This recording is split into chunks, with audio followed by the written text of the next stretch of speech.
সংবিধানে পঞ্চদশ সংশোধনীর হাইকোর্টের রায়ের বিরুদ্ধে আপিল শুনানি শুরু হয়েছে।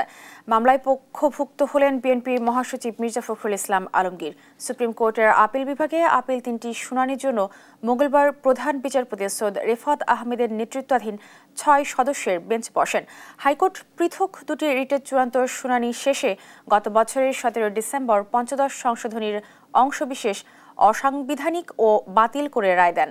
এ রায়ের বিরুদ্ধে সুশাসনের জন্য নাগরিকের সম্পাদক সহ ৪ ব্যক্তি একটি আপিল করেন, যা কার্যতালিকার ১ নম্বর ক্রমিকে রয়েছে।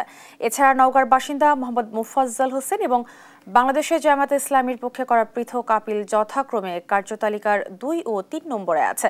আওয়ামী লীগ সরকার তত্ত্বাবধায়ক সরকার ব্যবস্থা বিলোপ সহ বেশ কিছু বিষয়ে পরিবর্তন এনে সংবিধানের পঞ্চদশ সংশোধনী এনেছিল।